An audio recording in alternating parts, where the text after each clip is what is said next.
한국 인터넷에서 흔히 볼 수 있는 공포 썰 중 하나는 기이한 아파트의 비밀이라는 이야기입니다. 이 이야기는 대개 한 가족이 이상한 일을 겪는 과정을 중심으로 전개됩니다. 어느 평범한 봄날, 김씨 가족은 수도권 외곽의 조용한 신도시로 이사를 하게 되었습니다. 그들이 새로 이사온 아파트는 최신식 건물이었고 저녁마다 아름다운 노을이 보이는 전망을 가진 집이었습니다.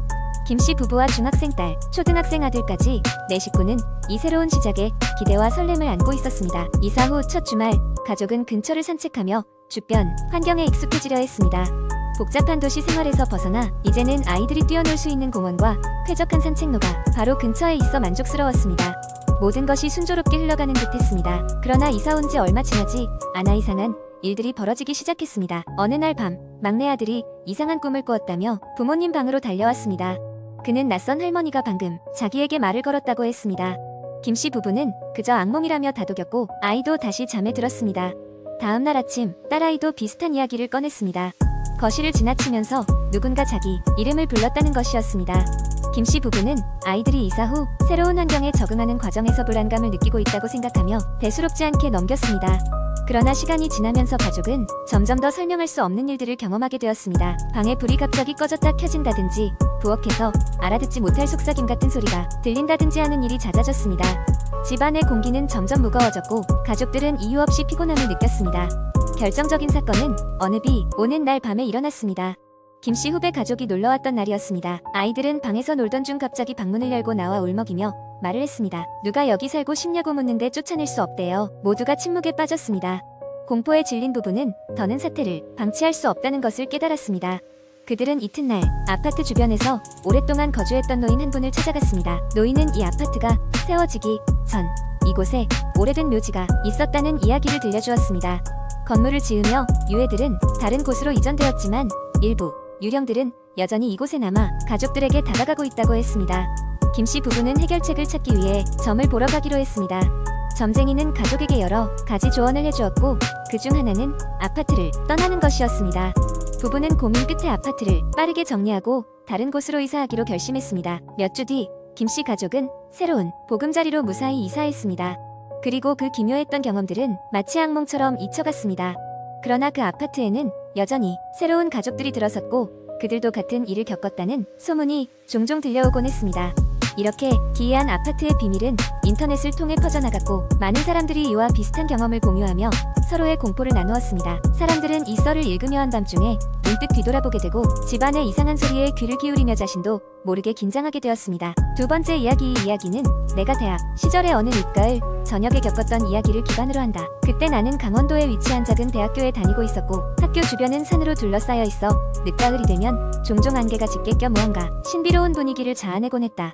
어느 금요일 나는 기숙사 친구들과 함께 주말을 보내기 위해 캠퍼스 밖으로 나가기로 했다. 우리 일행은 4명이었고 모두 도시에 있는 친구 집에서 파티를 열자고 계획하며 들떠 있었다. 하지만 수업이 끝나고 나서 본격적으로 준비를 하려고 할 때 갑자기 안개가 짙게 끼기 시작했다. 그 안개는 마치 유령과도 같아 한 치 앞도 보이기 힘들 정도였다. 우리는 출발 직전 학교 근처에서 저녁 식사를 마치고 커피를 사서 도로로 나갔다. 처음에는 농담 섞인 이야기로 시작했지만 안개가 점점 더 짙어지자 점차 다른 이야기를 나누게 되었다. 그중 한 친구가 말했다. 이런 날씨엔 진짜 귀신 나올 것 같지 않냐? 농담 반, 진지한 반으로 이어진 이야기였지만 이상하게도 그 말이 머릿속에 계속 맴돌았다. 그렇게 약 30분 정도를 운전했을까? 차는 좁은 산길을 따라 구불구불 올라가고 있었다. 풍경은 이내 창문 밖으로 사라졌고 오직 헤드라이트가 비추는 부분만이 보일 뿐이었다. 그러던 중 우리는 모퉁이에 다다랐고 예상치 못한 장면이 눈앞에 펼쳐졌다. 길가에 희미한 불빛이 보였고 그 불빛의 주인은 오래된 나무 의자에 앉아있는 노파였다. 그녀는 낡은 한복을 입고 있었고 우리가 차를 세우자 천천히 고개를 들어 우리를 바라보았다. 그녀의 눈은 마치 안개처럼 아무런 감정도 담겨있지 않은 듯 보였고 그 순간 모두가 숨을 죽였다. 우리 친구 중 한 명이 용기를 내서 차창을 내리고 물었다. 할머니, 여기서 뭐하세요? 어디 가실 건가요? 그녀는 천천히 미소를 지으며 말했다. 이 길은 사람을 홀리기 쉽단다. 조심해서 가거라. 그 말과 함께 차 안에 묘한 냉기가 엄습했다. 우리는 잠시 머뭇거렸지만 결국 노파를 지나쳤다. 그 순간 누군가 잠깐만 다시 돌아가봐. 확인해야 할 것 같아 라고 말했다. 다시 후진하여 노파가 있던 곳으로 돌아왔을 때 그녀는 흔적도 없이 사라져 있었다. 마치 처음부터 없었던 것처럼 이후 우리는 파티고 뭐고 마음이 영 불편해 바로 캠퍼스로 돌아오게 되었다. 학교에 도착해서야 조금 안심이 되었고 각자 방으로 흩어졌다. 그런데 내가 잠자리에 들었을 때 갑자기 차창 밖에서 이상한 소리가 들려왔다. 그건 마치 누군가 창문을 긁는 소리와 비슷했다. 두려움을 억누르고 창문에 다가가 보았을 때 안개 속에서 희미하게 노파의 형체가 보이는 듯했다. 눈을 비비고 다시 보니 아무도 없었다. 그 순간 나는 안개 속에서 다시 그 눈과 마주쳤던 것 같은 느낌이 들었다. 아침이 되어서야 우리는 그 일이 꿈인지 현실인지 헷갈릴 정도였다. 그 후로도 얼마간 그 사건이 머릿속에 남아있긴 했지만 특별한 일 없이 대학을 무사히 졸업할 수 있었다. 그러나 가끔 짙은 안개가 낀 날이면 그 노파의 얼굴이 떠오르며 여전히 이 길을 따라 지나가고 있을지도 모른다는 생각이 든다. 이 길은 정말 사람을 홀릴 만한 장소였다. 세 번째 이야기, 한국의 인터넷에는 다양한 공포 이야기가 돌아다니며 이 중 일부는 사람들의 상상력을 자극하고 밤에 잠들기 어렵게 만들기도 합니다. 서울의 어느 작은 대학가에는 유난히 낡은 도서관이 하나 있습니다. 이 도서관은 오래된 석조 건물로 몇십 년 전 지어진 이후 외관이 거의 변하지 않았습니다. 낮에는 평범한 학생들이 오가며 공부하는 곳이지만 밤이 되면 이상한 이야기가 떠도는 곳이기도 했습니다. 몇 년 전 한 대학생이 이곳에서 기말고사를 준비하기 위해 밤 늦게까지 공부를 하고 있었습니다.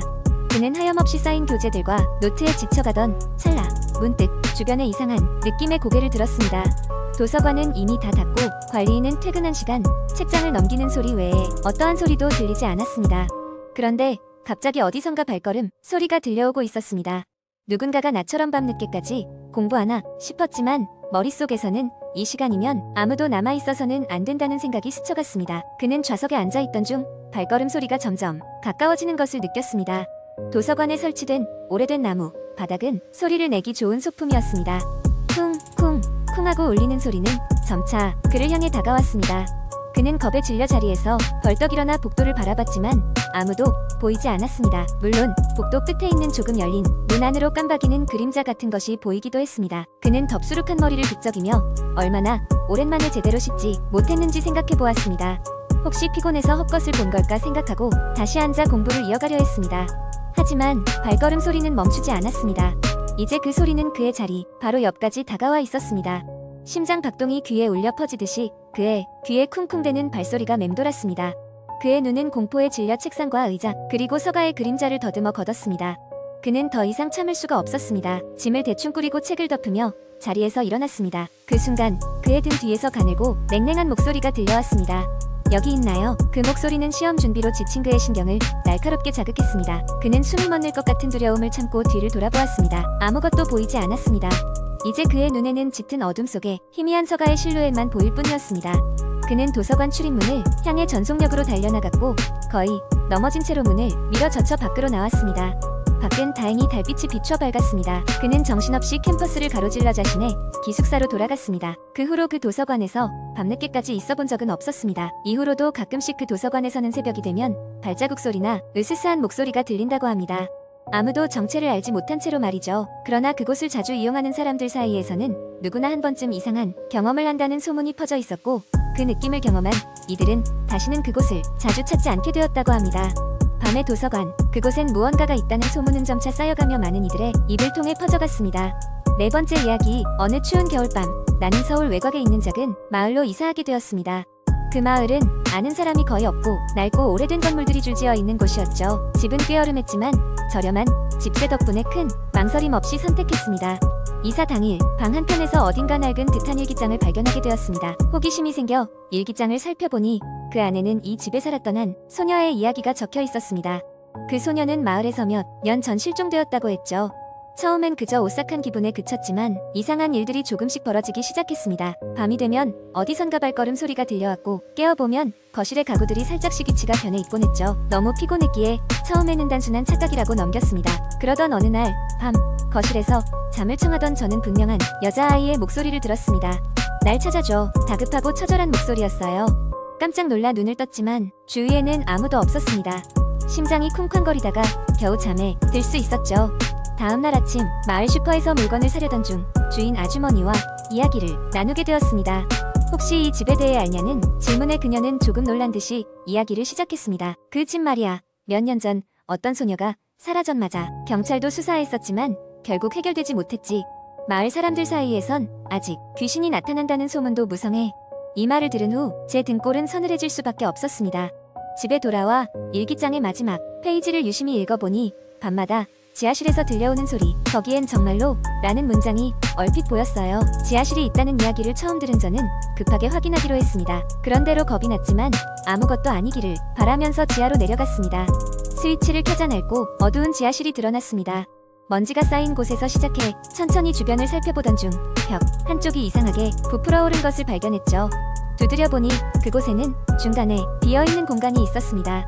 저는 조심스레 벽을 뜯어내기 시작했습니다. 그리고 발견된 것은 아주 작은 방이었고 그곳에는 누군가의 낡고 찢어진 인형과 가끔씩 떨어진 것으로 보이는 일기장 몇 장이 놓여 있었습니다. 그 순간 등 뒤에서 차가운 기운이 스며들더니 여긴 내 공간이야 라는 소리가 들려왔습니다. 너무나 놀라 뒤돌아보았지만 누구도 보이지 않았습니다. 공포에 질린 채로 급히 그 자리를 빠져나온 저는 그 길로 마을을 떠나기로 결심했습니다. 하지만 정말로 그 소녀의 원혼이 떠도는 것인지 아니면 단지 제 착각과 두려움의 산물인지는 지금도 알 수 없습니다. 다만 한 가지 확실한 점은 그 집을 떠난 이후로는 더 이상 공포스러운 소리는 듣지 않았다는 겁니다.